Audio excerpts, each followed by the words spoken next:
Oh shit, we are live. Okay, when did we go? All right, well, I guess we're here now. It was not. Hang on a second, guys. All right, all right. Screw it. If we're gonna do it, we're gonna do it. So, all right, good. Well, I guess we'll wait for Alex from Playing with Fire. Um, I literally, I just gave my, I just gave my, I just gave Heather the okay to go ahead and send the link to Playing with Fire. And so we weren't supposed to start this until 8 o'clock, but I guess I'm a few minutes early. I guess before he gets here, I just I'm just gonna let you guys know that the same rules apply. The same rules apply to all of my other discussions slash debates. Um, respect the guests. Respect the guests. Yeah, we may disagree on a few things fundamentally, but we are still we are still men, and we are going to, if nothing else, we're going to respect one another. I don't even want this to be a debate. I just want this to be, I guess a debate sounds very, I don't want it to be confrontational. I just want this to be a good spirited discussion between two men who have different ideas about certain things. And so yeah, so that's what we're gonna do. And I've been texting back and forth with Alex from Playing with Fire. He seems like a decent dude. And I know some people, I know some people have told me, yeah, he said some shit about you in other videos. I don't care about that. Matter of fact, I haven't watched anything this guy has um I haven't watched anything that this guy has done, because I want to stay, I want to stay. It's impossible to be unbiased. But oh, there, he just texted me. Hang on a second.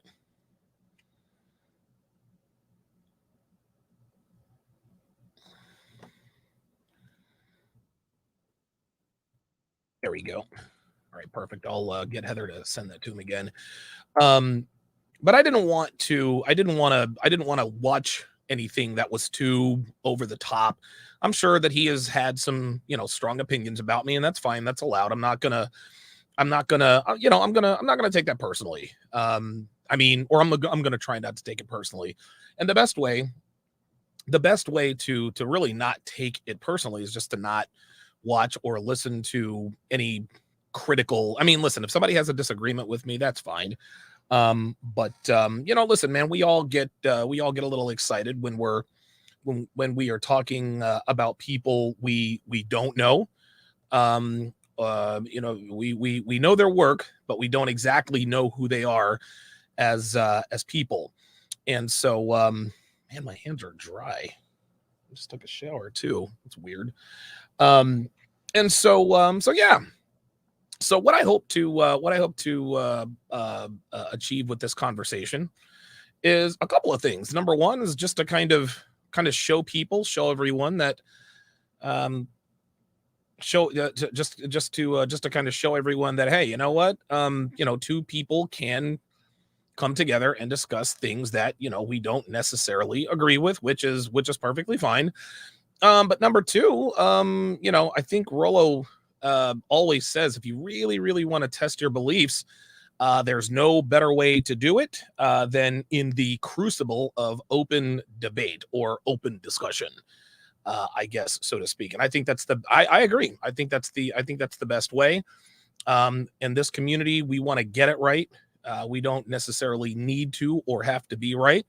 Um, I'm certainly open to having my mind, not necessarily changed, but I mean, listen, if I can add anything new in the dimension of my own opinion and understanding of these things, I'm open to it. It's not going to be easy to change my mind on certain fundamentals, but if you can, hey, I will readily admit it. Hang on a second. Oh, here it is. There we go.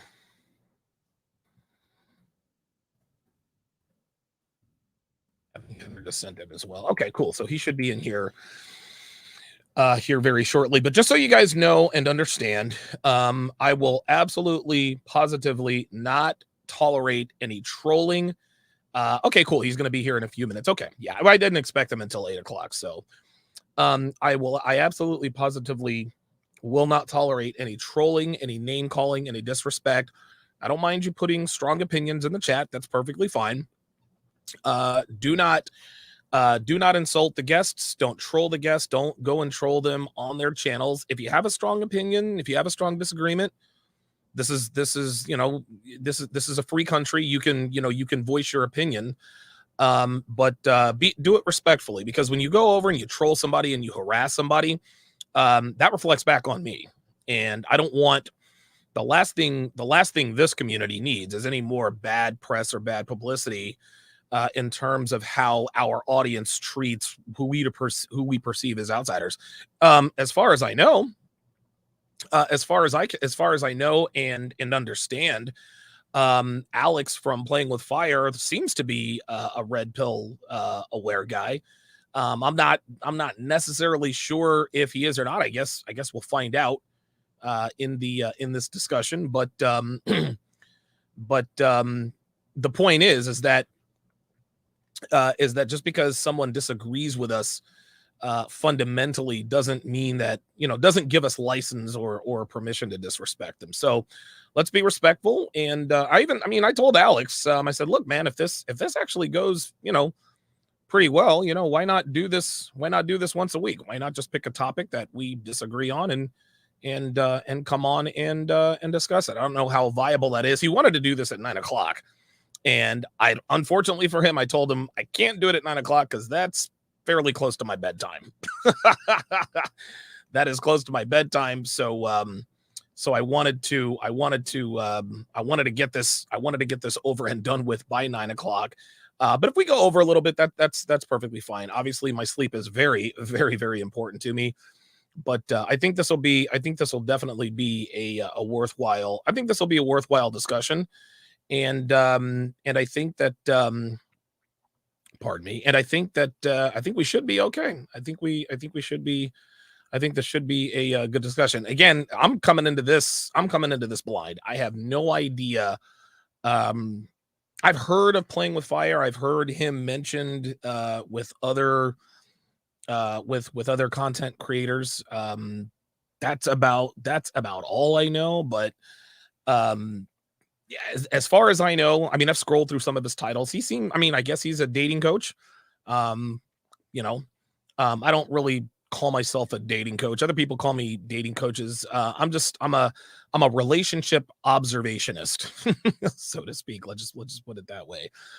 Ace and Spades with the $5 super chat. I appreciate that. It says cheating is when you sneak, lie, hide, or go back on your word or agreement. If you're going to explore options, you should openly communicate that to her. I totally agree. Oh, there he is. Yo, what's up, dude? Hey, what's going on, man? How you doing? Pretty good. Are we live? Yes, we are live.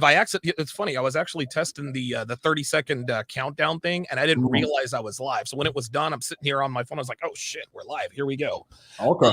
You got a little bit of a head start, so catch me up to speed on what was said. Yeah, I'm just telling everybody not to troll you, not to be disrespectful, just to we're gonna have a respectful debate. So this is the first time I've ever spoken to you. I don't really know about your work. I know that you do, I think you're a dating coach. I'm not 100% sure. So I guess tell my audience and myself, who are you? What is your content based on, and things of that nature? Yeah, sure. So let me start off by saying that I appreciate that. Yeah, of course. I think there needs to be more respectful debates in this community. And this is something that I see a lot of guys on the red pill really lacking in. So the fact that you're willing to have a discussion with someone who thinks differently than you, I respect that. So, and I do think there needs to be more respectful debates. And also, my audience is watching this. Don't troll Donovan. This should be purely a clash of ideas, nothing more than that. I agree. And we're doing a bit of a home and home. We're going to do this on my channel tonight and then on your channel tomorrow. So that way we both get some of this. Okay. So let's get into it, man. I guess I'll let you have the floor first. Your opening salvo on your beliefs. Now, my belief is that women cheat, men have sex. Tell me why you disagree with it, et cetera, and we can just kind of go from there. Sure. So let's start off by, because I was kind of doing some research on you. So what you said exactly in one of your shorts is there's no such thing as male cheating. Women cheat. Men simply have sex. Men show commitment through provisioning. Women through fidelity. So I'm just quoting you. So do you still? Yep. This is what your argument is, right? Yeah. I'm still on board with that. Yeah. Okay. Cool. Want to make sure. Okay. So let me start off by asking you this: how do you define cheating? Let me put myself on the screen first.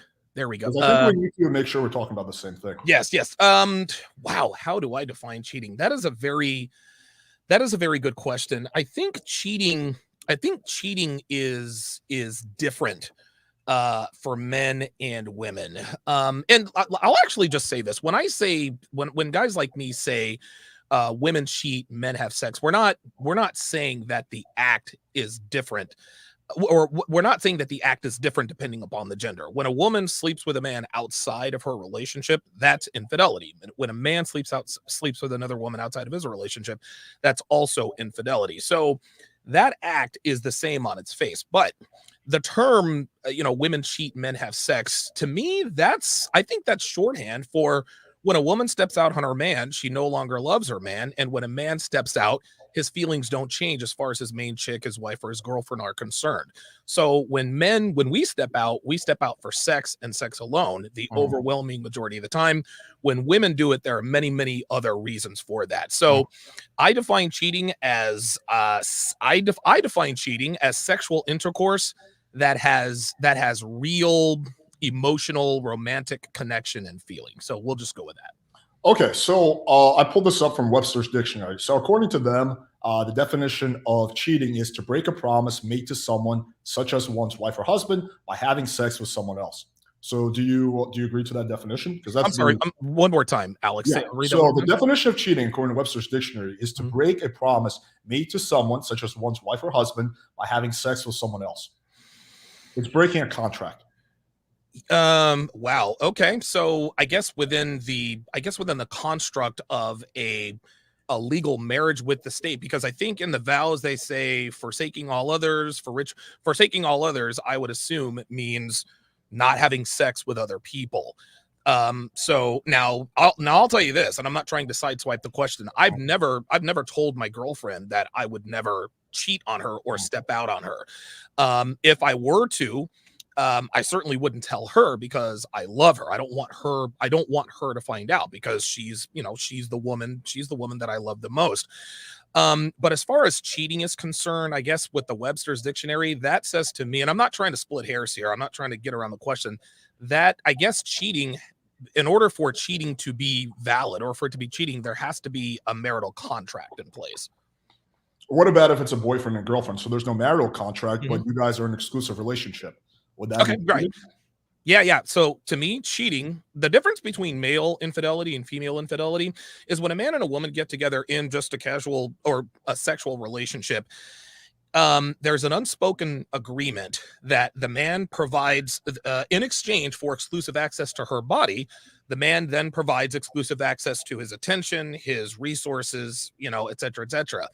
So a woman is giving a man exclusive access to her body. A man is giving her exclusive access to his resources.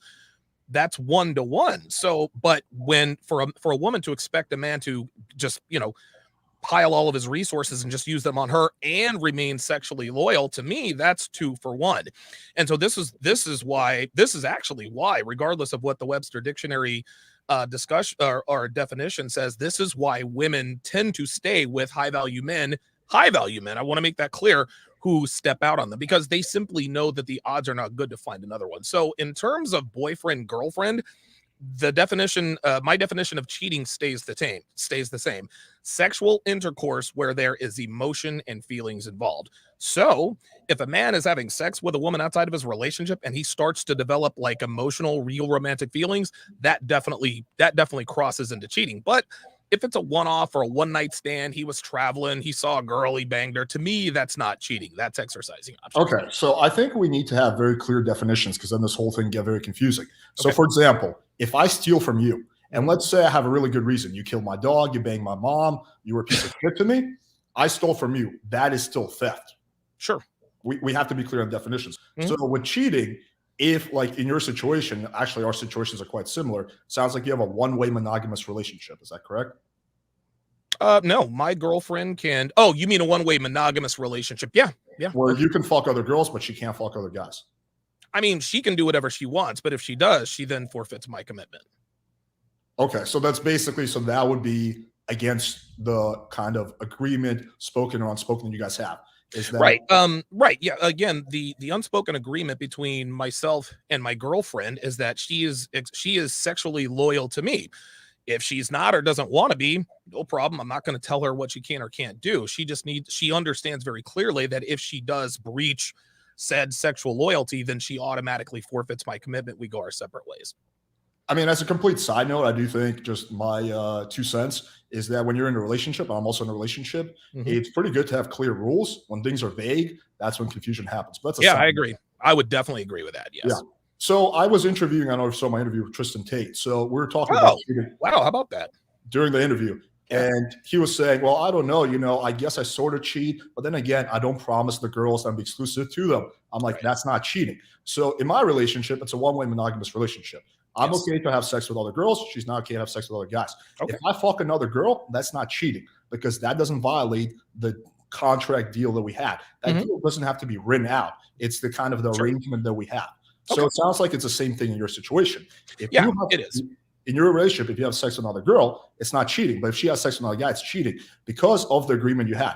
Now, let's say you're told beta dude, you could have the opposite of that, where it's okay for the girl to have sex with a bunch of dudes, but it's not okay for you. There's some beta dudes who have that. That would be cheating. Then it gets reversed. It would be cheating on the girls, on the guy's part, wouldn't be cheating on the girl's part. So what is, like, cheating implies lying or deception. So if you're upfront from the start, which typically most alpha guys are, then it's not cheating. So do you agree with that? Yeah, that makes sense. If you tell your girl or a woman that you are romantically exclusive with upfront, hey, you're going to get exclusive access to my to my resources, my time, my attention, etc. But from time to time, I may step out. I'll make sure you don't find out about it. I care about you enough not to put it in your face. I'm not going to bring any STDs home. I'm not going to knock a bitch up. I'm not going to fuck her on my bed. Now, here's the thing, Alex. Now, a lot of women, and this is funny because a lot of women, and that's what I meant when I said unspoken. I don't want to get off on a tangent here, but depending upon the value of a man, like if a man has options, that's kind of the agreement. They don't really talk about it, but a girl in her mind says, okay, I know other girls want him, but he comes home to me at night. As long as I don't find out about it, then what I don't know can't hurt me. This isn't to say that if a man steps out on a woman, even though there's an unspoken agreement that he can, that doesn't mean that doesn't hurt. But as a man, if you care about a woman enough, you're not going to inform her of your extracurricular activities. That's just the way I see it. Sure. I mean, there's a heavy amount of speculation. I think generally speaking, you're probably correct. But there are situations, for example, where a high value guy promised to be exclusive to a girl. And then he bangs another girl. In that situation, it's cheating. Now, let's take Dan Bilzerian or Tristan Tate. When they fuck another girl, it's not cheating because that girl was never promised exclusivity. So it's not just based on whether you're man or woman. It's based on the kind of, understanding you have with your partner. So I think that in of itself kind of disproves your point when you say that men have sex, women cheat. Yes, if the guy didn't promise the girl exclusivity, then that's technically true. But if the girl didn't promise the guy exclusivity, let's say they're in a complete two-way open relationship, then that's not true. If, for example, the girl bangs another guy and there's no emotional attachment, so then is it true? So there's a lot of holes in your logic. So basically, you're making a very sweeping generalization, which I understand you mentioned in other interviews you do kind of for dramatic effect. But logically speaking, that statement, even if the guy has the best possible reasons for cheating, let's say he fucking, was in a wheelchair for 40 years, couldn't use his dick, year 41 wakes up, his dick works, he's like, oh shit, I'm a high value guy. If he has a exclusive relationship with a girl, that is still cheating. Do you see my point? Yeah, that makes sense. I'll counter at this. Like I said before, when we step out for sex and sex alone the overwhelming majority of the time. Now, I don't have the percentages because I don't really need them. If I, as a man, see an attractive woman and that attractive woman gives me sexual attention, if I sleep with that woman, better than 9 times out of 10, it's simply because I'm only sexually aroused by her and little else. Yeah, she may have a trait or two that makes her pleasant to be around. But by and large, if I smash a woman outside of my relationship, it is for sex and sex alone. And because we as men, we are much better at compartmentalizing sex from feelings, sex has little to no effect on our emotion for the woman we're having sex with or our wives and girlfriends. However, when a woman steps out, it is for many reasons in addition to sex, whether it's defined or not. And sometimes I'll even be honest with you, sometimes it's not even the sex that causes her to cheat. I've had women tell me in the past that their boyfriend or husband was better than me in the sack. But the reason they're with me is because of a myriad of other things that have nothing to do with sex. I mean, you know, the typical reasons like he's a pushover, he doesn't act like a man, he doesn't have any drive, or he doesn't have as much as he once was. And of course, worst of all, the guy is boring. Now, this is not to say that women don't step out to get piped down better, because trust me, a lot of them do. But the vast majority of women who do cheat, they do it for reasons other than sex. And if the guy that she is cheating with is better in bed than her man, then that's an added bonus. If he's much better between the sheets, then she is far more likely to end her relationship to be with the guy she's cheating with. These are the men that wives actually leave their husbands for. Men who fill whatever void or voids their boyfriends or husbands leave, and they fuck them better than their boyfriends or husbands. But the main difference here is that because women don't compartmentalize sex from feelings at the same rate that men do, they get far more attached because sex is much more emotional for women. Again, for men, sex is sex and relationships are relationships. We can compartmentalize the two so long as we have some men can't. Yeah. Yeah, right. So long as we have the requisite experience to differentiate feelings of lust from actual feelings of love, right? I mean, you get your first piece of pussy. I fell in love with the first 2 girls I ever had sex with. That's just how it is. But after you get enough experience, sex to us is like taking a piss. It's like shaking a hand. It's an act. For women, sex, right. For women, sex and relationships, they go hand in hand. So when a woman starts an affair, she's already emotionally attached on some level. Then when sex is actually introduced into the relationship, she is already mentally, physically, and for better or worse, no pun intended, checked out of her current relationship.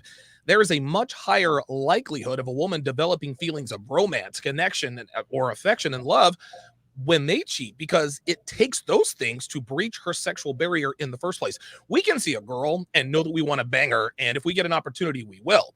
Now, women also know that they want to bang the first time they meet a guy, but it takes a lot longer for them to actually facilitate an environment that makes a potential sexual encounter highly likely. And in facilitating this environment, they're investing emotion, time, resources, and so forth. In other words, Alex, they're way more invested in their relationships than men are, because all we have to do is want to bang. That doesn't take much effort at all. Easy come, easy go. Yeah. When a man steps out, and I'll end it with this here, or I'll put a bow on it with this. When a man steps out, all he's doing is smashing, nothing more. When a woman is smashing, there is some emotional connection there. And when you also take the fact that women plan infidelity for months before they actually do it, now you've got her investing her emotion and her time into the affair, which further drives the nail in the coffin of her current relationship as soon as there's sexual activity.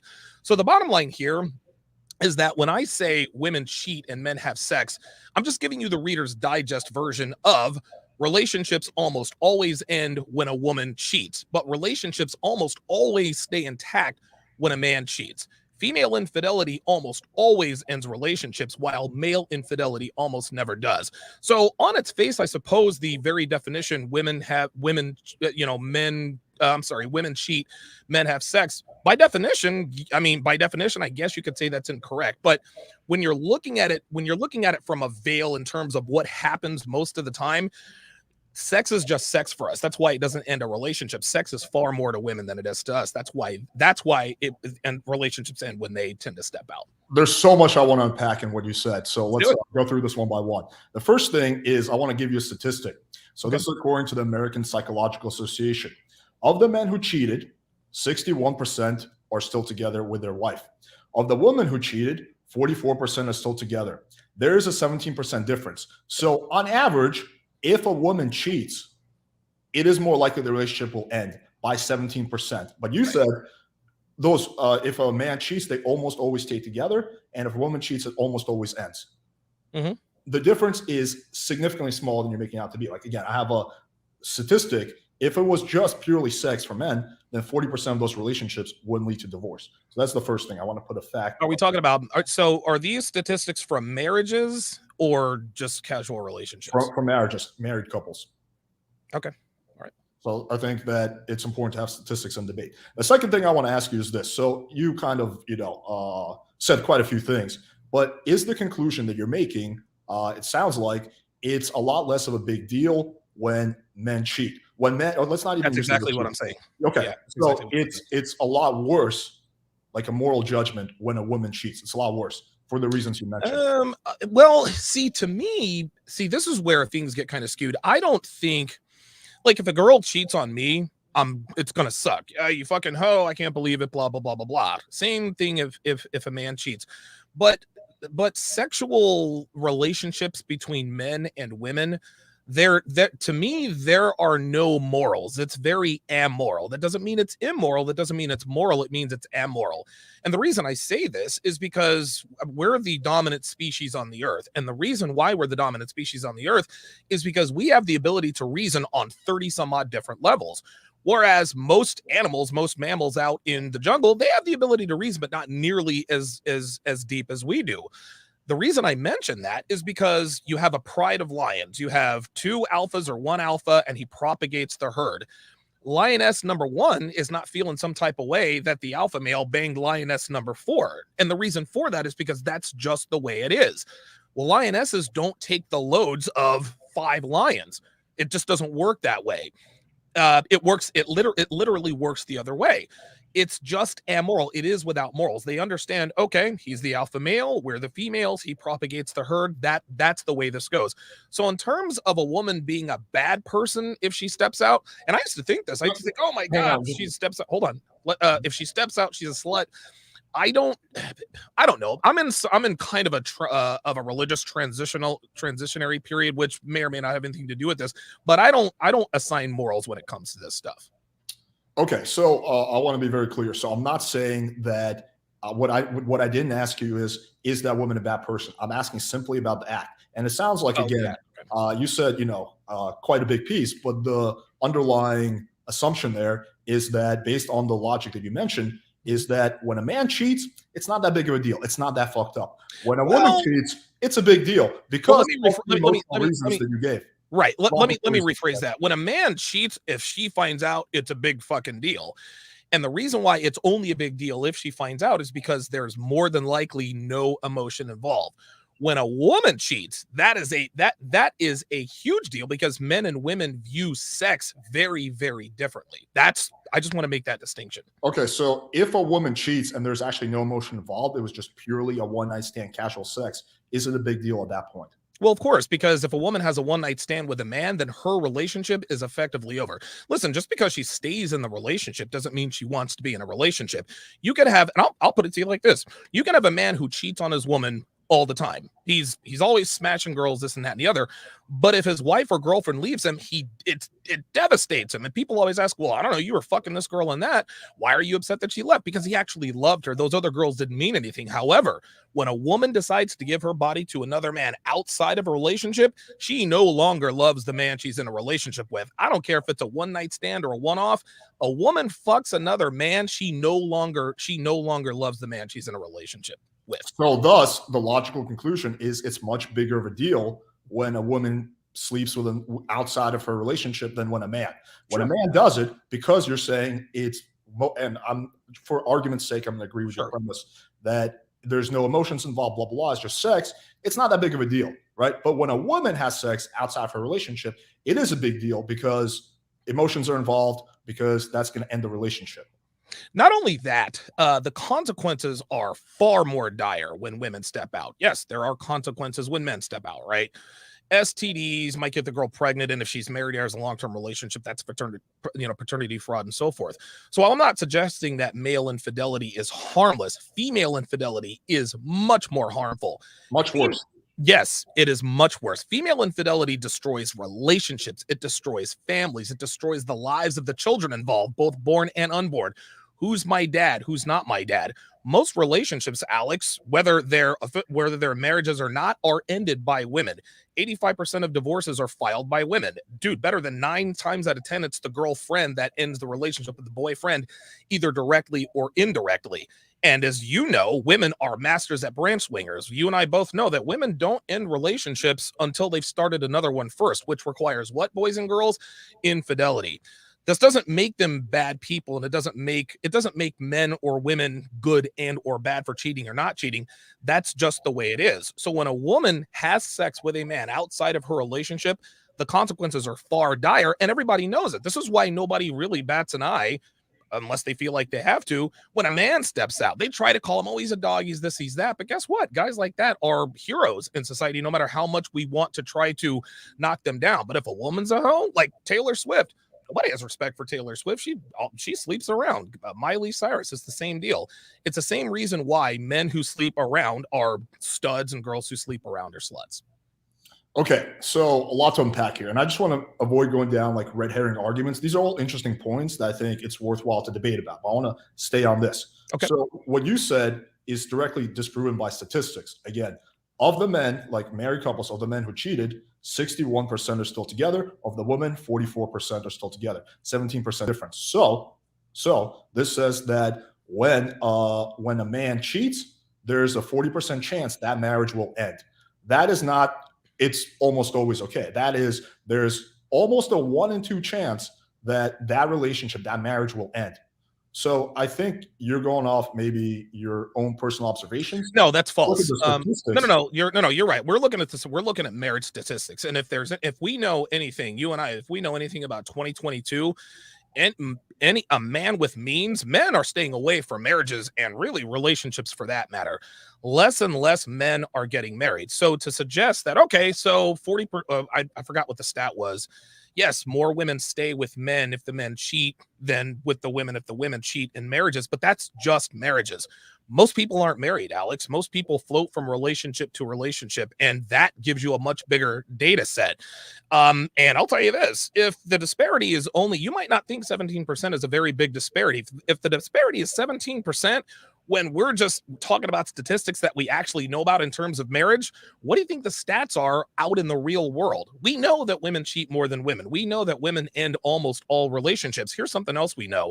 We know that 90% of the women are going after 10% of the men. And because there are more beautiful women than there are high value men, then guess what? Women are going to be much more tolerant of male infidelity, regardless of their marital status. So you use the word "we know a lot," but what is that actually based on? Well, this is empirical data. I mean, the internet doesn't lie. I mean, you can go on Reddit, YouTube. I talk about it. You talk about it. You talk to any group of women, any group of men. You ask any group of women in the United States, how many times have you been broken up with? I don't know, 1, 2, 3.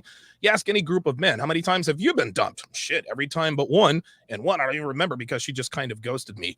We know, I mean, I don't know if you know this, but we all know that women end relationships better than 9 times out of 10. And because of that, and because we know how women operate here in the West with the brand swing, I don't know if you might not want to acknowledge that, but it's true. Women don't end relationships until they start another one first. That requires infidelity. Now, when a man steps out on a woman, or when a man cheats on a woman, if he's an ain't shit type of dude, he doesn't make much money, lives with his parents, whatever the case may be, she's like, dude, fuck this nigga. I don't care. I don't care. Whatever. But if the guy has some worth, if he's confident, if he makes good money, if he has good financial outlook, et cetera, if he's high value, so to speak, then women are willing to put up with a little more. And I'll tell you this, women would much rather be with a philanderer than they would be with a man who is boring. That much I do know. So again, you use the word "we know a lot." So for example, if I was to say, well, we all know that I won this debate, right? That's a very sneaky way of me getting assumption in there. But like, I would like to see you quote some stats or something like that. because just saying, we know, it Well, the sounds at reason best, it's anecdotal. that makes sense. But the reason why I don't quote stats is because stats can be made and twisted to say anything you want. I'm going by my personal experience and empirical data. Empirical data is based on the personal experiences of many people.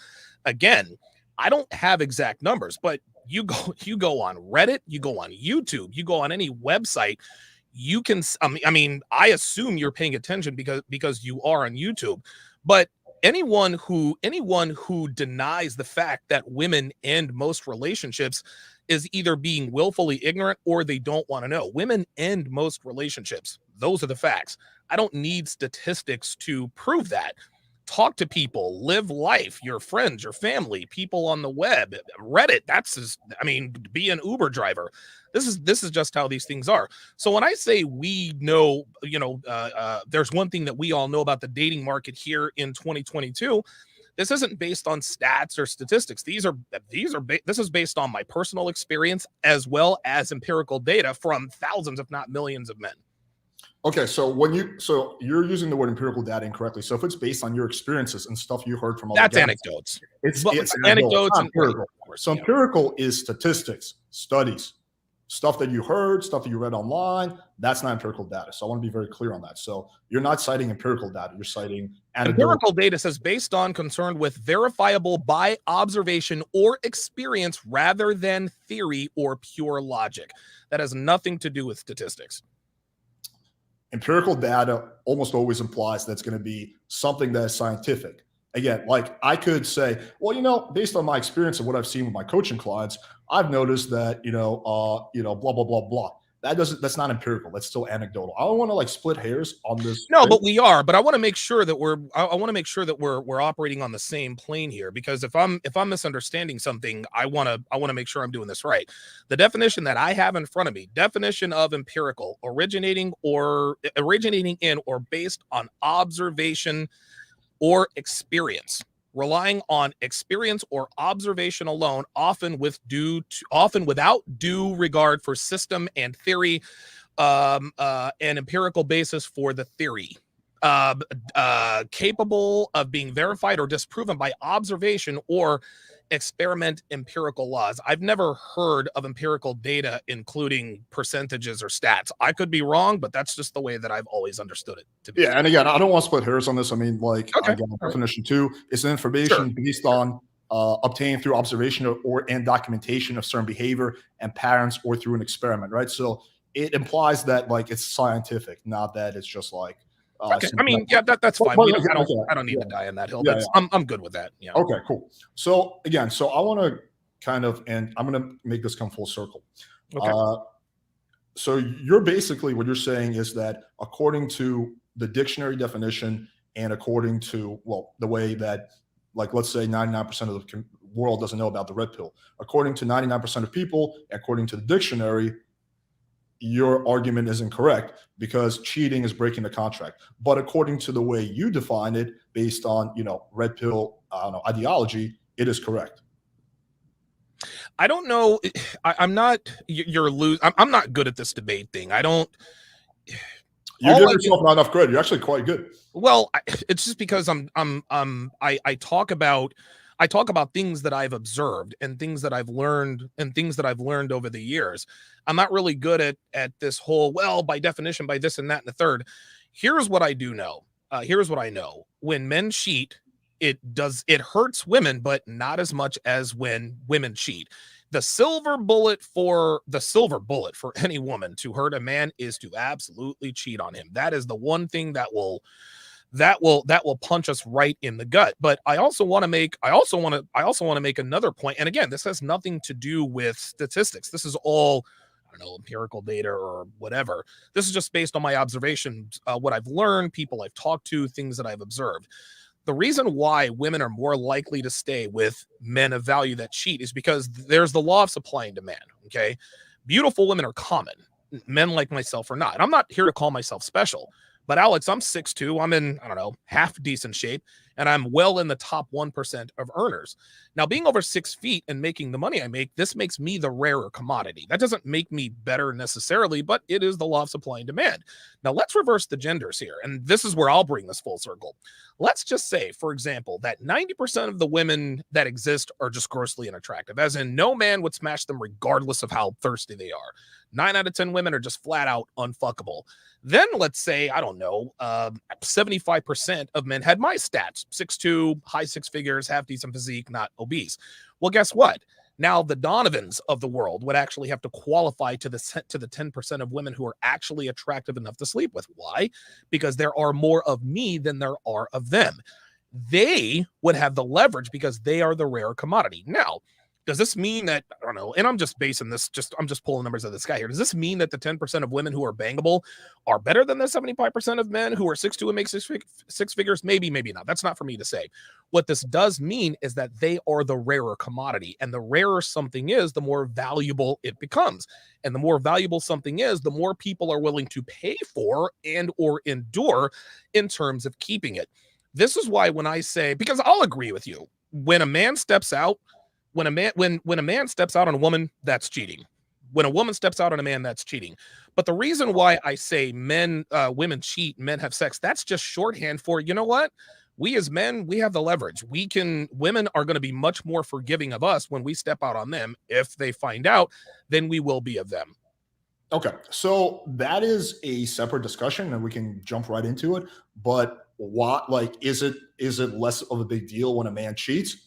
That's that's basically what you're arguing against, and you may actually have some points. I'll grant you a few of them, are the ones I disagree with. But that's a different discussion of, is it cheating? Like, it's clearly cheating, right? But you're saying that's less of a big deal when a man does it for the following reasons, right? So just to make a very clear and simple analogy, okay. There's, let's say, take two people. One of them, robs a bank because he's greedy. The other one, he robs a bank because he needs to feed his family, because they're both crimes. They're both crimes. They're both theft. So it's the same thing. It's cheating either way. It's just some reasons might be better than others. Sometimes there are legitimate reasons to cheat. No, listen, I'm with you. I will concede that my terminology is definitely wrong. When I say women cheat, men have sex, when a man has sex with a woman outside of his relationship, that's infidelity. There's no other. Okay. And this is whether he's married or whatever the case may be. So maybe there needs to be a different way to say that. But when I say men cheat or women cheat, men have sex, again, what I'm saying is that women tolerate cheating a lot better than they tolerate boredom. We as men, we don't tolerate cheating. We like to tolerate the boring. So I guess what I mean to say is, yeah, when men cheat, it is much less of a big deal, because male infidelity, while it does have consequences, it does not rise to, dude, nations and kingdoms have fallen because of female infidelity. That's just because the wiles of a woman, femininity, that to me, that's the most powerful force on the earth. That's why it's a much bigger deal when women cheat, as far as I'm concerned. Okay.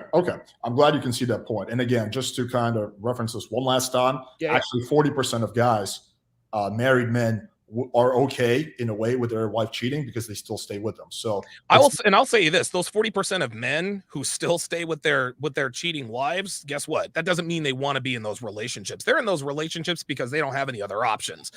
Same with the women who stay with their cheating husbands. The difference is that the wife, she has all the options she wants. She just doesn't have the quality option she wants. That's why she stays with the cheating husband. The men who stay with the cheating wives, those are men who think, well, she's as good as it gets, or either that or they feel like they have to accept it. So while I do agree with, 40% of men stay with their cheating wives, that doesn't necessarily mean that's good for him.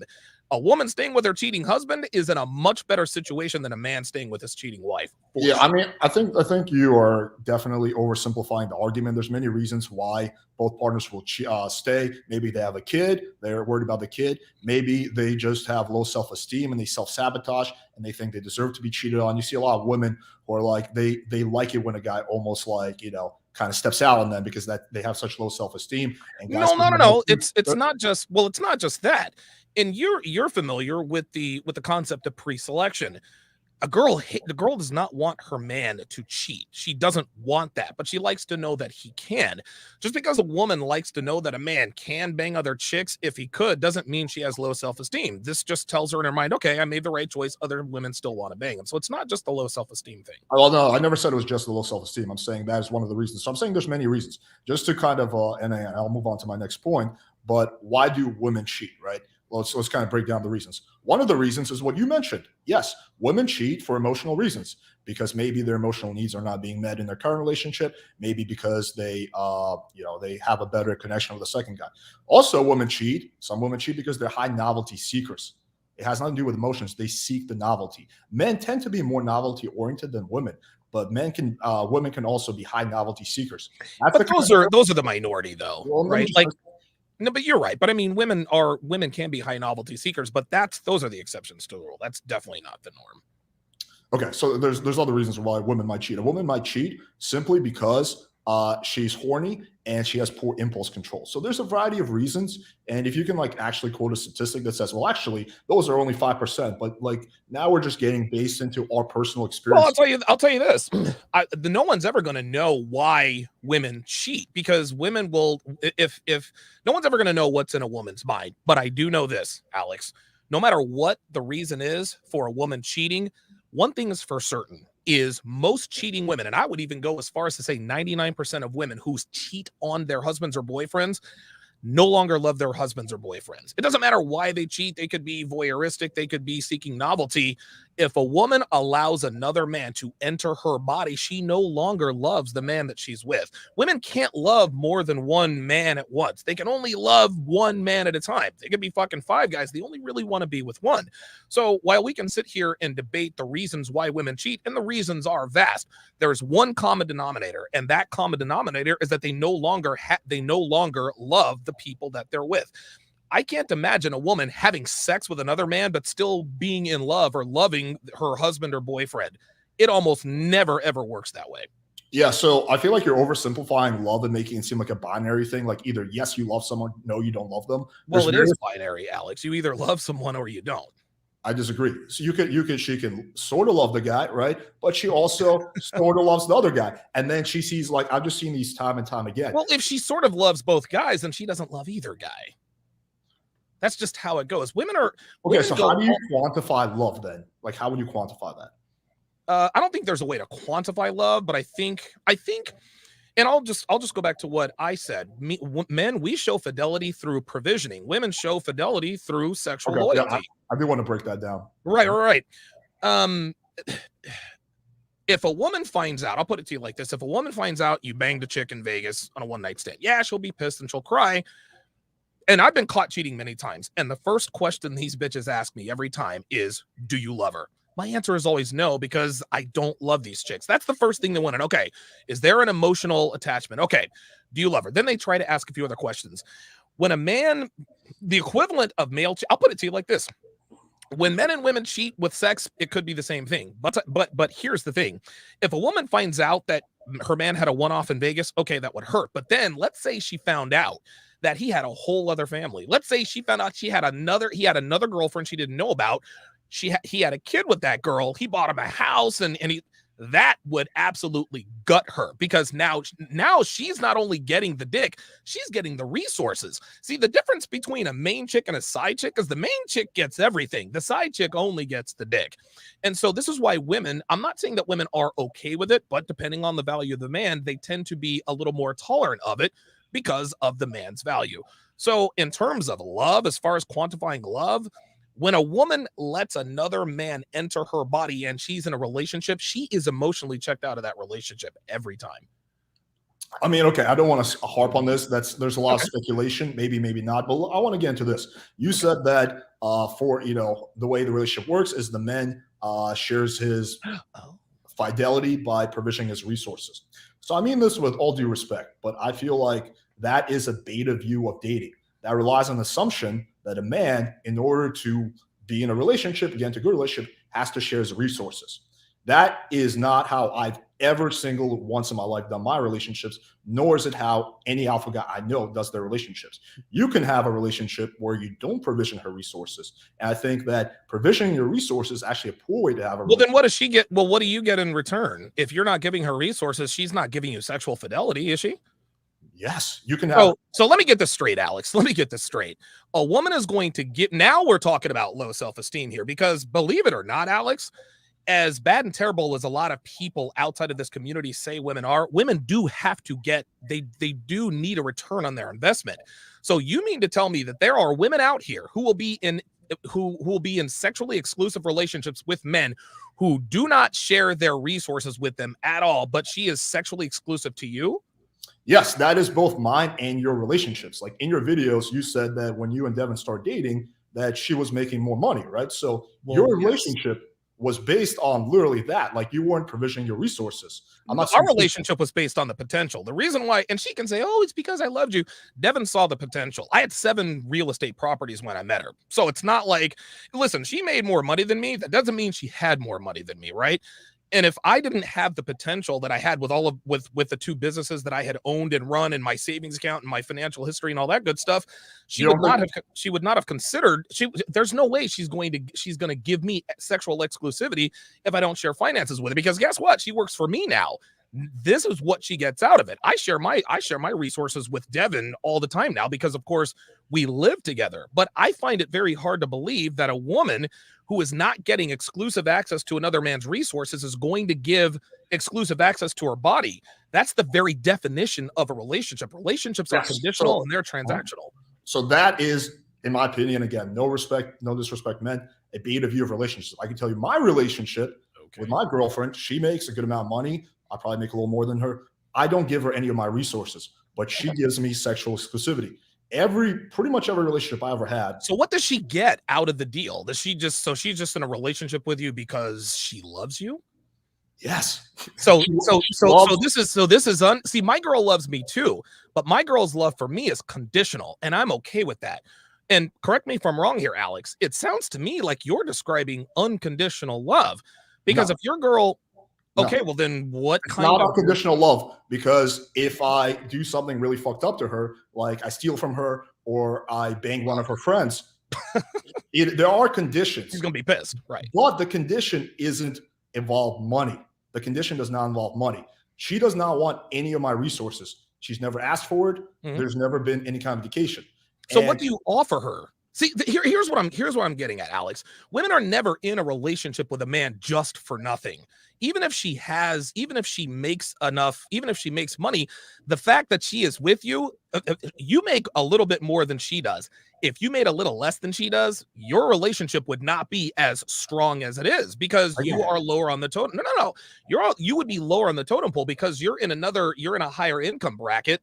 That's what she gets out of it. Because if she were to lose her job, and I don't know, can she count on you to help her out? I don't know. Maybe that's something that you do. But I find it extremely hard to believe that your woman gets literal. I mean, correct me if I'm wrong. What does your girlfriend get out of a, and I'm not trying to be insulting, I just want to know what she's getting out of a relationship if you're not sharing her resources? Are there other, I mean, I don't know, maybe you guys experience a lot of things, like, I mean, fill me in here.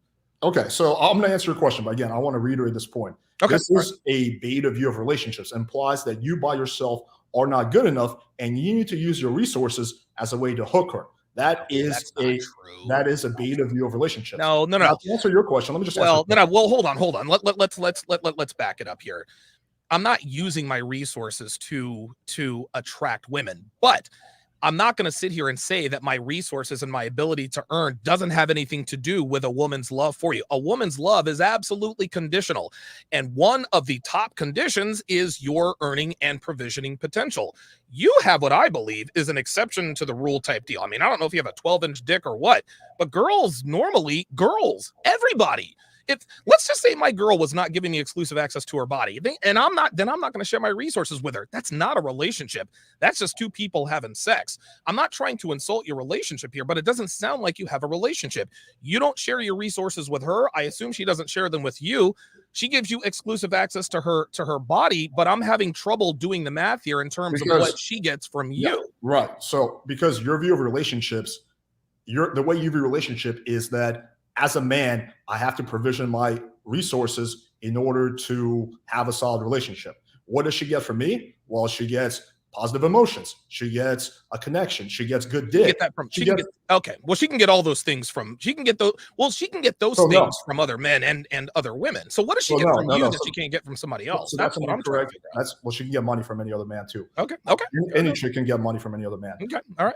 So the kind of girls, the kind of relationship you're describing is basically a sugar baby, sugar daddy relationship. Oh my It's God. the girl hang on, let me finish. The girl is in a way, and there's different levels of it, a gold digger, where she is looking for you, maybe partially, maybe largely because of your resources. Those are not the kind of girls you would want to date in the first place. And hang on. And if you are using your resources as part of the bargain of the relationship, that is not a strong relationship, because if you ever lose your resources, that relationship will end. A much more solid relationship is if you're not leveraging your resources, because if you lose your resources, you're not going to lose the girl. Here's the deal. Let me start from the back. If someone were to snap their fingers and Donovan Sharpe Inc. would disappear, Devin wouldn't leave me. But guess what, Alex? The clock starts. You see, the reason why Devin is with me, the reason she's committed to me, the reason she's given me exclusive access to her body is because of my income and resource potential. For you to suggest that we should only date women where money is not an issue, you're leaving out the basic fundamentals of a relationship. All relationships are transactional, Alex. Whether you want to admit that or not, relationships are transactional. When a man and a woman get together, that's that unspoken agreement that I was telling you about. Right. If she's not giving me exclusive access to her body, I'm not sharing my resources. That's a transaction. Now, maybe you have a relationship where, and listen, if you have that kind of relationship, I mean, I suppose that's good. I've never really done it that way. But to suggest that I'm leading with my wallet to try to bait girls in to date me, what am I supposed to do, Alex? Dress like a bum and not be who I am so that the right girl will pick me? No, I'm going to be who I am. Dude, I'm going to drive my Audi. I'm going to live in my Vegas penthouse because that's just the way I am. And if girls happen to see that, then great. It's literally the same thing as a woman putting on makeup or a woman saying, well, you don't want to date a guy who only wants girls who wear makeup, so you shouldn't wear. No, we want girls and people to see our best. It's not beta to acknowledge the fact that resources is high on the list of a woman's requirements for a relationship. If you can't provision for a woman, then women are not going to want to be in a relationship with you. That's not a bad thing, Alex. And I don't think this is bad on you. I think this is just a fundamental difference between me and you. It would appear, and correct me if I'm wrong here, it would appear that you believe that girls love idealistically and that men love opportunistically. No, man, girls love opportunistically. In other words, a woman's love for you is absolutely conditional.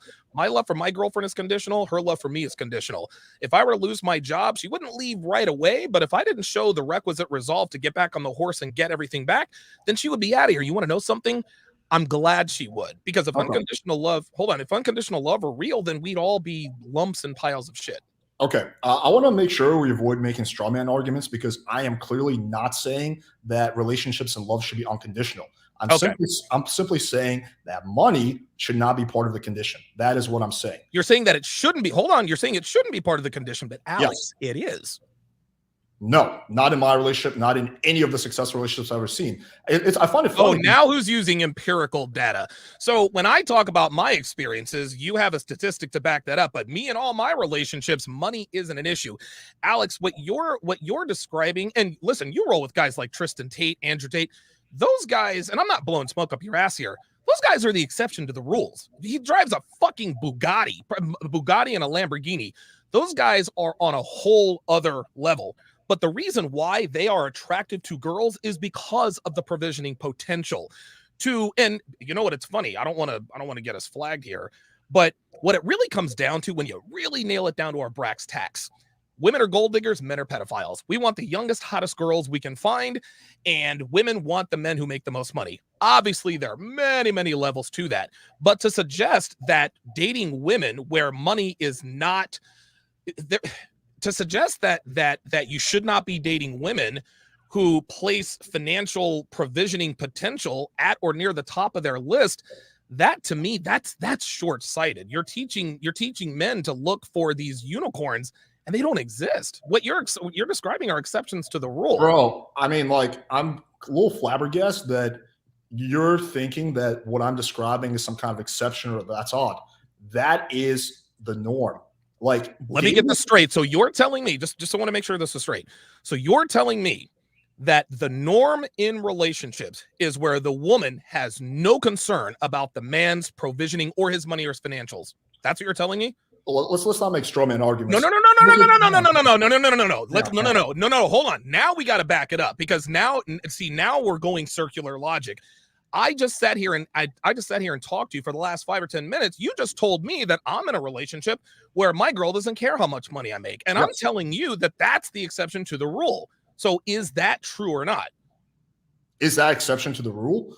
I don't have a direct statistic on it, but it's not uncommon to have a relationship where you're not using your resources as part of the bargain. Now you're putting words into my mouth. I'm not saying that I'm using my resources as part of the bargain. I'm not going to hide myself to avoid gold diggers. I'm going to be who I am. I'm going to wear what I want to wear. I want to drive what I drive. Hold on, let me finish, Alex. Let me finish. If a woman happens to notice me, fine. But I think this is just a fundamental difference between you and me. I think that you believe that I just can't believe that you're saying, and maybe this is short-sightedness on my part, but you're telling me that the only women that men should date are women who don't care about finances. And if you do date a woman who cares about finances, you're in the beta frame and you're using your resources to attract women. Okay, that's not a beta thing. This is just the way of the world. Just like a woman using her. Just like a woman using her youth and beauty. It's beta to use her resources to attract women. Well, then, is it beta for women to use their youth and beauty? By the way, resources and youth and beauty are the two commodities we want from each other the most. Okay, if neither one is getting them, I don't know what sense that makes. Okay, let me get my point across. Let's just do this one at a time, because if we're talking over each other, it's become a mess. What I'm saying, there's a huge league of difference between dressing nice and living in a nice house, and hang on, and making resources part of the bargain. Those two things are different. Of course, women like a guy who is successful, a guy who is ambitious, a guy who is doing shit with his life, a guy who has a purpose. Of course, I'm not arguing against that. I'm not advocating that as men, we should just fucking walk around like hobos to completely minimize the chance of gold diggers. What I am saying very clearly is that your resources should not be part of the bargain. That is not a stable relationship, because if those resources go away, then that relationship will end. Furthermore, it is a lot more common than I think you think. I'm a little flabbergasted you think this is like my exception to like my relationship is somehow crazy. It is normal in a good relationship to not use your resources as part of the equation. That is not a stable relationship. Now you're asking me, what does the woman get? And again, I think this relies on the assumption that you have that a woman needs to get resources from the guy in order to be satisfied in the relationship. That's not true for a lot of women. Some women, yes. Gold diggers, yes. Gold diggers do need to get resources. A lot of normal chicks, which are the chicks that guys want to date, they don't need to get your resources. They don't need to get your money. They just want to have a guy that, treats them well, a guy that fucks them well, a guy that provides them with good experiences. That's it. That is a much more of a stable foundation for a relationship than what you're describing. It's not some weird exception to the rule. That's generally how relationships should be. And if you're advising your clients to say, listen, guys, I don't have clients. I don't. Okay, whatever. Your followers, right? We both have a follower. If you're advising your followers that, okay, guys, listen, your resources need to be a key part of the agreement, the unspoken agreement, the provisioning part, that is incorrect advice. Okay, well, then that's a fundamental difference between you and me. True or false? Most women in relationships with men, the man makes more. True or false? True. Okay, well, there you go. There it is. Women don't date down. They don't marry down. They date up. They fuck up. They marry up. Now, you're right. Now, here's the thing. You say, well, it shouldn't be a part of the equation. Alex, maybe you're right. Maybe a man's ability to provision for a woman shouldn't be part of the equation. But it is. And I don't deal in the what should be. I deal with what is. And for you to suggest that all of the healthy relationships you're in are with women who place absolutely no bearing or no weight on a man's resources and potential, to be honest with you, that's disingenuous. I think you're being willfully ignorant. No, I've only started making money. I've been pretty public about my finances. I only started making money about 2.5 years ago. Most of my life, I was pretty close to broke. You still got laid, right? I not only did I get laid, I was in successful relationships. So why, if they were successful, why aren't you in them now? Why there's a whole rabbit hole. There's a variety of reasons, and I can get into that. There was one. No, we'll get into it. You said relationships. You said success. You said that relationships where a woman places finances in, I don't know, the top 2 or 3, that's unstable. Most women are in relationships with men who make more than they do. I don't know what argument. That's a logical fallacy, because men on average make a lot more money than women.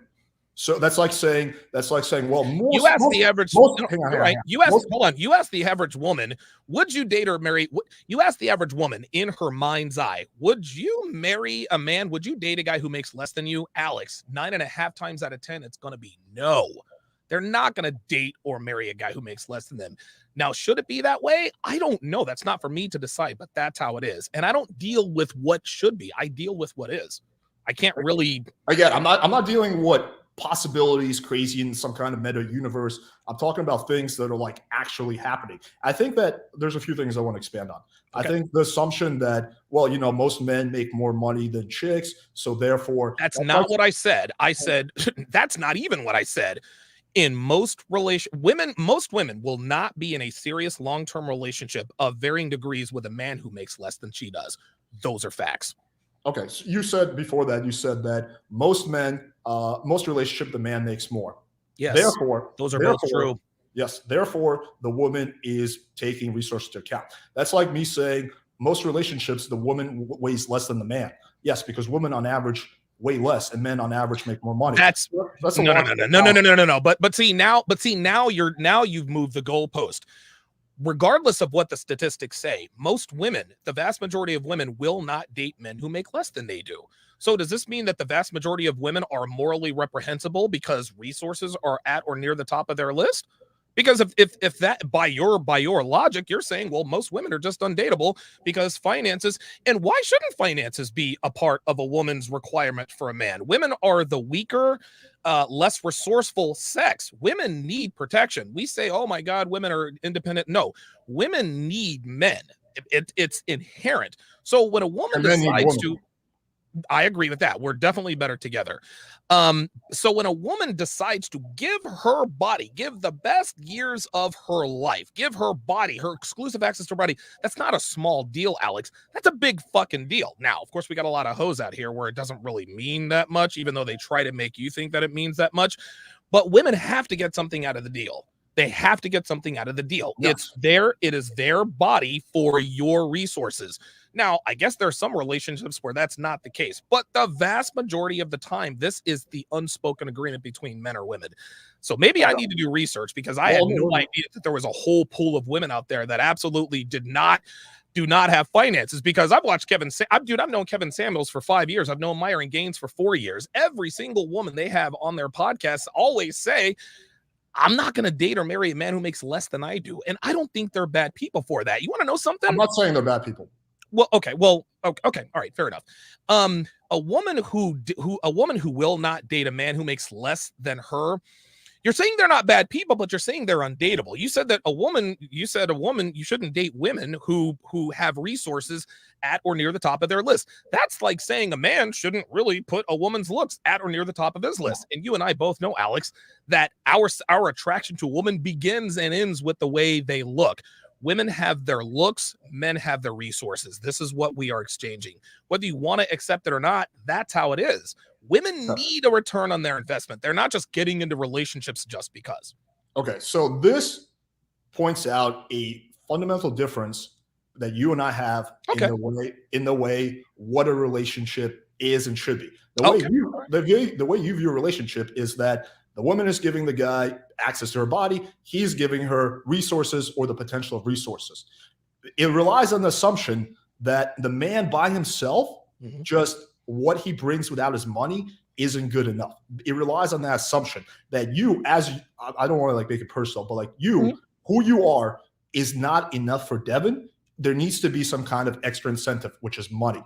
It relies on that assumption. You know what? Let me add this. I think you could be onto something there. It's not just money. It's also confidence. It's your wherewithal. It's your forward moving energy, as Tallulah Johnson likes to say. It's not just money. But I can tell you this: if I was a broke ass nigga, Alex, I would not be with Devin. That does not mean that Devin is not dateable. And Okay. if Devin were a fat ass bitch, I would not be with her. That doesn't mean that I'm undateable. So now you're moving the goalpost in a way because you're How? talking about. Same Hang on, thing. just hang on, because you're talking about things like confidence, ambition. Those are very attractive qualities to a woman. You want to know why? Hold on. You want to know why they're attractive to women, Alex? Because confidence and ambition leads to what? Class, money, resources. Women are confident in the traits. Women are confident, or women confident. Women are attracted to traits that signal resources. Women are not going to get into a relationship with a man who cannot provide for her. It does not make any sense. It doesn't make fiscal sense. It doesn't make emotional sense. Okay. So the way by the way you view relationships, yes, it doesn't make any sense. By the way, I think most people view relationships, it does make sense because you're providing to her much more than just access to your resources. Resources she can get from any guy. Like we all know that there's a whole bunch of. I'm using your terminology now, but we all know that like sugar daddy and sugar babying is like an all-time high. Like any attractive chick has 100 guys who are trying to fly her out or trying to pay her money for this and that, right? Resources are not that hard to get for an attractive girl living in a first world country in a big city like Miami. Okay, I'll give you that. It's not that hard. Much harder it is. And again, now we're getting also a little bit into selection bias because you mentioned fresh and fit. And I actually quite often on my podcast, I don't know if you watch my stuff, but I ask almost the same questions that they asked, but the answers I get on average are largely different. So when Fresh and Fit asks, "Oh, what is the most important thing a guy can bring to the table?" Quite often it is resources. There's a huge selection bias that's going on there because so what are the answers you're getting? So the answers I'm getting quite often is, "I want a guy who treats me well. I want a guy who fucks me well. I want a guy who I can have a good time with." Mm-hmm. I want a guy who treats me well, fucks me well, and who I can have a good time with, right? And in order to have a good time, you can't be broke, Alex. Like this. Go ahead. But, I mean, unless you got a 12, listen, unless you're 6'4" and you're piping her down, then no, you don't really have to have shit. But you have to bring value to some degree. Right. And the value can be things outside of your money. That's the thing. I'm sorry, one more time. Say it one more time. That value doesn't need to be your resources. Like you don't. That's what I'm trying to explain to you. Like the way you see the world is that value. It's a value exchange. Largely tied. No, I agree. There's some element of a value exchange, but the value that the guy is bringing to the girl, assuming he doesn't have a 12-inch cock, is his resources to a large extent. What I'm saying is that value doesn't need to be your resources. And so then let's take it to the other side. Let's take it to the other side. A man's resources, like I just saw Devin showed me a special where Marilyn Monroe said, "Hey, you don't have to marry a pretty girl, but doesn't it help?" A man's resources is the main thing that women are looking for. This doesn't mean it's the only thing they're looking for. Yes, a woman does want a man who respects her, who treats her right, who who provides her, I mean, outside of money, who provides her with a good life, excitement, etc., etc. But if his finances aren't in place, she's not going to give him a shot. Now, should it be like that? I don't know, but that's the way it is. But on the other side of that, that's like us saying, well, listen, even if a girl doesn't have the looks, I can like other things about her. No. I'm never going to discover all that she is if I'm not sexually attracted to her first. The same way, and this really, I guess this is something we haven't discussed. This really largely depends upon where a woman is in her life, because a woman's priorities at 22 are very different than her priorities at. I'll grant you that. Yeah. So a woman at 22, she's not necessarily looking at a guy for resources because she's only 22. So I guess we probably should have discussed that first. But when a woman is in acquisition mode, yeah, finances are a huge part of that. And I'll put it to you like this. Let's say a 22-year-old girl she meets the guy, she really wants to get married. When a woman is ready to settle down, whether it's get married, long-term relationship, kids, family, whatever, resources have to be on that list, because a woman inherently wants to have children. And if you have children with a broke ass nigga, then guess what? You're going to be a single mom. It doesn't make women shallow creatures to require some sort of financial provisioning. just in case you guys actually happen to have kids, or if he just wants to take you off the market and make you work for him like I do with my woman.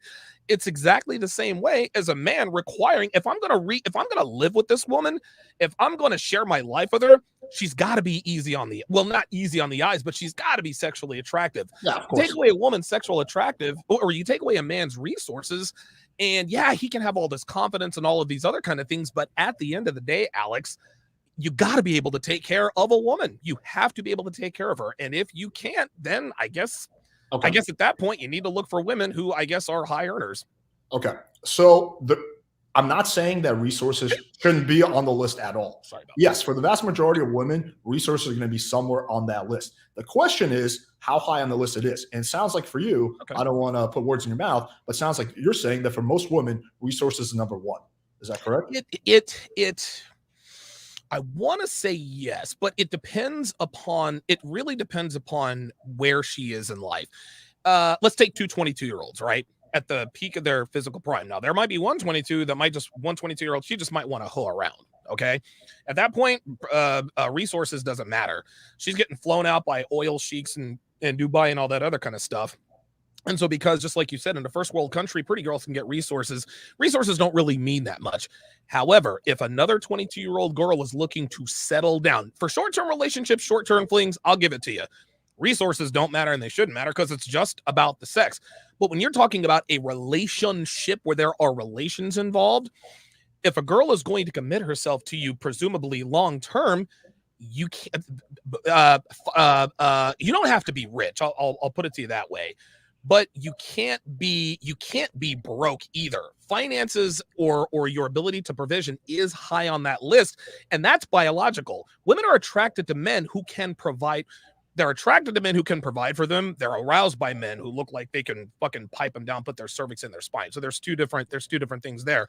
But I'll put it to you this way. When a woman is ready to settle down, whatever age she is, yes, resources are at the top of that list. Because if a man can't take care of her or her potential kids, then why get in a relationship with him? Okay. I understand your argument. So I can totally see how if most of your, let's just say, data about women comes from watching Fresh and Fit, how you could come to that conclusion. Because if you watch Fresh and Fit, vast majority of the time, the woman does put resource at the top of the list.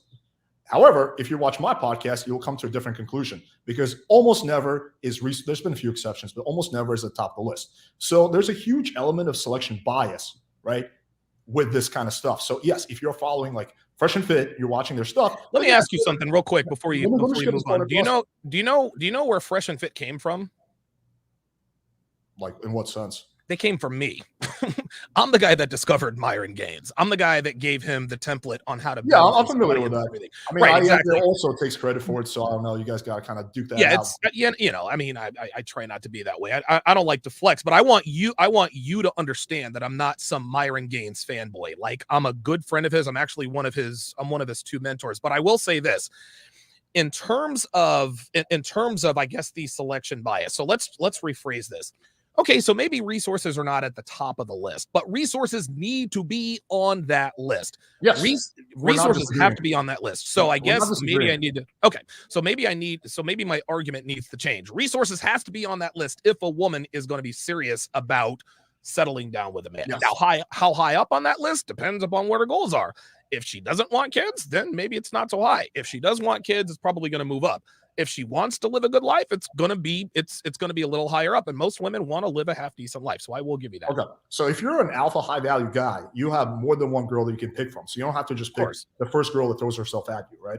Mm-hmm. And you're picking different girls. Now, what I've always done, and what any other high value guy that I've known done, is aside from looks, obviously the girl has to be hot. You're looking for, okay, how important are resources to her? And if it's at the very top of the list, you would forego that girl for a girl who values other things above that because she's going to be a better partner, and that relationship is going to be a lot more stable. That's fair. Now that's fair. You don't want a girl. Okay, now that makes sense. You don't want a woman who number one, gotta have resources. Resources has to be up there. But if you're dating a woman and you know the number one reason she's dating you is because of resources, that makes sense. I know that my potential and my resources, that's not the number one reason my girlfriend loves me. She loves me because I keep her in line and I do provide her a good life, but she likes the way I make her feel and all those other kind of things. So I will give you that.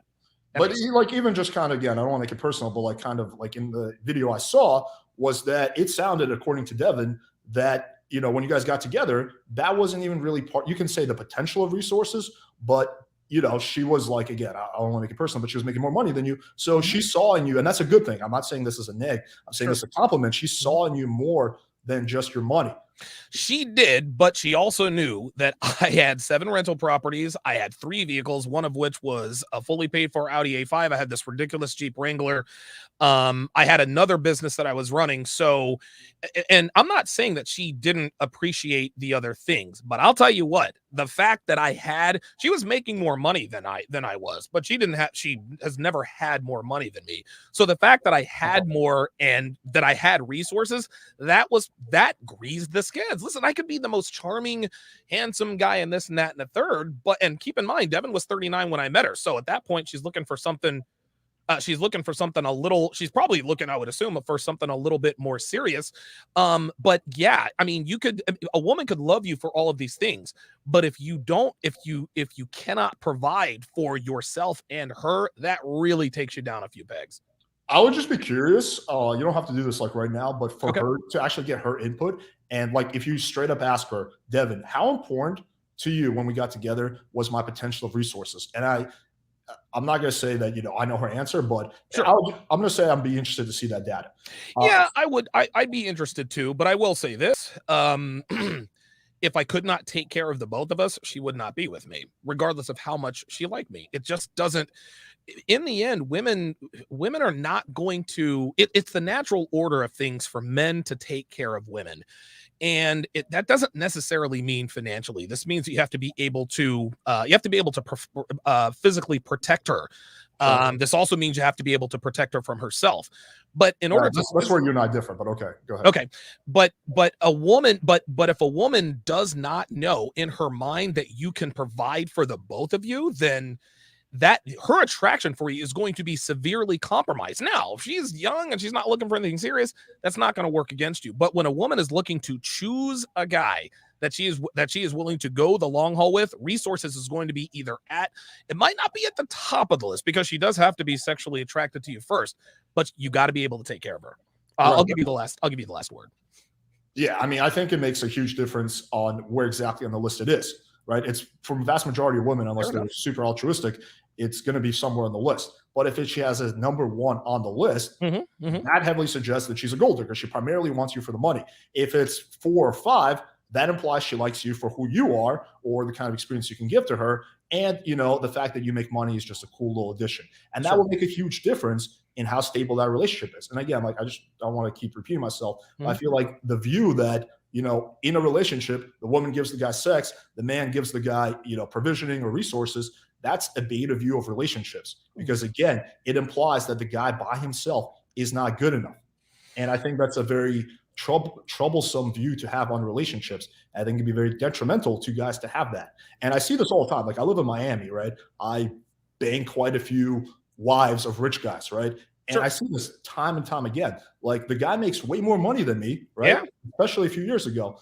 But she just he doesn't fuck her well. She just doesn't feel like she has a good time with him. And so she cheats on him with a guy who has less money. So again, this idea that you should use your resources as part of the bargain, I think, is very incorrect. And I think it sounds like near the end, you're starting to agree with me to a sense. Like, I'll put it to you this way, and I think you and I think maybe we're putting this differently. I'm not saying that men should use their resources to reel girls in, but there's a fundamental understanding, and this is not immoral. It's not moral. It is amoral. Yeah, I'm not taking morals into it at all. Okay, all right. You have to be able to take care of a woman, and a woman, if you cannot take care of a woman financially, she's just not going to take you seriously. There are now I would like to, if you want to do this again, we're going to do this again tomorrow. We can debate the whole protecting a woman from herself, because I think that's a really good one. Let me read a couple of super chats, because it is now past my bedtime here. So let me quickly. Ace and Spades $5 says when you cheating is when you sneak lie, hide, or go back on your word or agreement. If you're going to explore your options, you should openly communicate that to her. Now, that I agree with. Ace in Spades says, at Don, why is the agreement unspoken and not spoken? I guess he's talking about the resources for a woman's body. I think he was talking actually about the cheating thing. I think that's what he's referencing. Oh, okay. Well, I don't have an answer for that because I've already forgotten about that part of the conversation. King Life says men have their love home and their lust outside the home. That's why it's called making love. And then there's fucking, yeah, that's very King Life. Come on for a debate, man. I've already invited you. Don't be a pussy. Ace in Spades, $5. Don't do that, Alex. He says, I don't think that's accurate. He says, we have female adult film stars who are currently married with children. Wow. Sex isn't always an emotional thing for women. Well, I would agree with that, especially if they're porn stars. Women can compartmentalize sex if they've had sex with a bunch of guys. At that point, they can separate their feelings from the sex. Ace of Space says, not to mention what happens at bachelor parties. Sure. There's a couple more. I don't want to hold you too long. This is for you. King Life says, is love conditional? Do you think love is conditional, Alex? Yes. Okay, good. That's what I thought. It's funny, when I saw that, I thought he was talking to me, but I was like, wait a minute, your name is Alex too. King Life says, dude, act like he doesn't pay for dinner. Yeah, I was going to ask you that. Do you not buy your girl dinner if you're not sharing any resources with her, or how does that work? Are we talking about when I go on a first date, or talking about my current girlfriend? Yeah, like if you go on, like if you and your girlfriend go out to dinner, do you buy her dinner? Do you treat her, or do you just typically me and my girlfriend would just take turns paying, like and we it's not, I'm not like petty about it. Like, sure, we're well past that. We're not keeping score, Yeah, like I'll pay for a bunch of times. She'll be like, oh babe, you've been paying for the last 3 dinners, let me get this one. Sure. And stuff like that. So it's like, it's not like we're being weird about it. Okay. All right. That makes sense. Yeah. I'm not a scorekeeper either. Spencer, $5 says, I think Alex is talking long-term, short-term foam cannon party. And Don is talking about long-term potential plus capacity, current earnings, opinions. And we've already discussed that. King Life again says, why you called Myron and Fresh retards and frauds? I've never called them retards. He's talking about you. How about me? Okay. Do you want me to answer the question, or is that a whole side tangent? No. Okay. I'm not. Myron's a good friend of mine. I'm not gonna get into that. Okay, fair enough. JB Strat 85 with the $20 super chat. Okay. Yeah, Alex, look, man, this was great. This was great. It was respectful. It was fun. Yeah. I think we bounced ideas off of each other. I'll give you the last word for sure. Your final. Okay, cool. No, I mean, first off, I want to thank you for hosting this. Yeah, of course. It was a good discussion. It kind of got a little intense at times, but that's a good thing. Yeah. You have discussions. The one last point I want to make about the cheating thing is that I think that if you're an alpha guy who has abundance, you don't really need to cheat because you can just be upfront with a girl from the start. And it sounds like you sort of agree with me on that as well. Yeah, I do agree with that. Yeah. So I think that maybe there's a lot of poor terminology in how you phrase the thing initially, but it sounds like fundamentally, like we both agree that it's just better to be upfront with the girl from the start, of course, rather than having to go down the cheating rabbit hole. So and you know what? It's interesting. The more options you have, the more options you can have. Because if you tell a girl you're seeing straight, hey, look, if you want to be my girl, just understand that it's going to be open on my end. Right. She can either deal with it or not. So yeah, that I agree with. And at that point, if you're stepping out on a girl, then no, it's definitely not cheating. Yeah, it's not cheating at that point. Yeah. That's just a much better way. No, I agree. Now that I agree with, man. I think that you should never lie to a woman like that. Right. Because I've done that before and it fucking blows. I've always had much better results. Yeah, same. When I'm up front with the girl and I tell her, hey, look, it's going to be open on my end. 100%. Right now, if I slip up or she sees a phone, she's like, okay, I just saw something. All right, well, it is what it is, but I'll try to keep it under wraps, of course, if I care about the girl. So that I do. So then I think that largely it might be a definition issue. I think that's what it is. It's a linguistic thing, I think. Yeah, it's a linguistic thing because cheating is like lying or deceit. If you're a father, you're not being, like in my situation, I'm not cheating when I fuck another girl. When a man lies or deceives, that is absolutely that's I guess what we call beta. If your value is high enough, you don't have to lie. You just don't. Exactly. You just don't. You can either take it or leave it. Agreed. He is Alex PW. Oh, Playing with Fire. I'll be on his channel tomorrow. What are we going to do? This the same time? Yeah, we're going to do the same time. Okay, cool. I don't know what we'll be discussing. We'll let Alex figure that out. I'm going to brainstorm it tonight, but I'll give you the list before. Yeah, good stuff. Listen, thanks for coming on, and I guess I will see you tomorrow, my friend. Yeah, man. Thanks for having me All on. right, It was a good take care. discussion. Take care. That is Alex from Playing with Fire. Shout out to him, man. Shout out to him. I thought it was a good discussion. I thought it was a good discussion. I think I think he's right. I think that I think it's really I think we are arguing semantics a lot of the time. There are some fundamental differences in the way we view relationships. So if you subscribe to the way Alex runs his relationship, hey man, go and subscribe to his channel. If you subscribe to the way that I run my relationship, subscribe to mine, or you can subscribe to the both of us. I think he made a lot of good points. And I think he's right. I think linguistically, I think there's probably just some linguistic there's just some linguistic differences, some fundamental differences, but by and large I thought it was a good discussion. I like Alex. I think he's a solid guy. I'm not gonna I'm not gonna go on his channel because I don't want to see some shit that I don't want to see or hear, but I thought this was a very good discussion, and I think we can probably do a lot more of these. That is going to do it for this edition of Debates with Donovan. I don't know. My thanks to Alex for coming on, and I guess I will see you guys tomorrow at 12:30. Take care.